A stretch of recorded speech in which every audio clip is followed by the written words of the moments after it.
A Netflix documentary made me realize my entire life was a lie. I was halfway through a new true crime documentary when I saw my father on screen, walking through the background of crime scene footage from 20 years ago. "Dad, you need to see this right now," I called out, pausing the screen on his face. He walked into the living room, and the second he saw himself on TV, his face went white. "Pack your things, Lee. We have 10 minutes before they realize we're blown," he said in a voice I'd never heard him use before. "What are you talking about?" My heart was slamming against my ribs because my boring suburban father was on TV at a murder scene from 20 years ago. He was already yanking photos off the walls and throwing them into the fireplace. My mother came out of her office looking annoyed until she saw his face. "They aired the footage," was all he said, and she immediately ran upstairs. I heard drawers slamming while I stood frozen, watching my dad pour lighter fluid on our family photos. "Stop standing there and get your emergency bag from under your bed," he said. And that's when I noticed the pistol in his hand. My legs felt like water as I ran upstairs and found a bag under my bed that I'd never known was there before. Already packed with clothes and cash and a passport with my picture but a different name. Madison Charleston. There were also car keys to a vehicle I didn't recognize and a burner phone still in its packaging. My hands were shaking so hard I could barely zip it back up. "I'm not going anywhere until you tell me what's happening," I said, my voice cracking.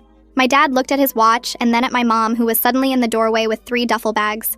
"Your real name is Madison Charleston, and we've been in witness protection since you were 5 years old," he said while the photos curled into black ash.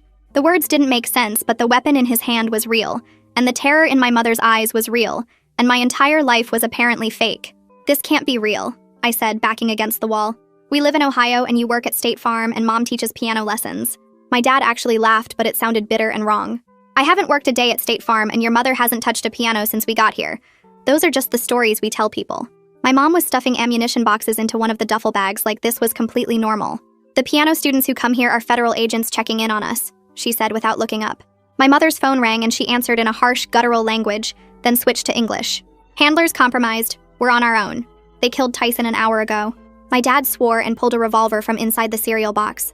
Everything felt like a movie happening to someone else as I watched my suburban dad check the ammunition like he'd done it 1,000 times. "How long until they get here?" he asked my mom. 20 minutes if we're lucky, 5 if we're not," she replied, and then looked at me. "Can you shoot?" I shook my head and she pressed a knife into my hand instead. "Then you carry this and stay between us no matter what happens. Someone leaked that footage on purpose because they've been looking for us," my dad explained while my mom backed the car into the garage. "I testified against the Serbian mob about those murders. They think I died that day with the rest of the Ansel family, but I survived and helped put them in prison. Now they know I'm alive." The documentary was still paused on his face and I wanted to throw up. "But why did you testify?" I asked, and his jaw tightened. "Because I helped them launder money for 5 years and I knew where all the bodies were buried. The law gave me a choice and I chose to keep you safe." My phone started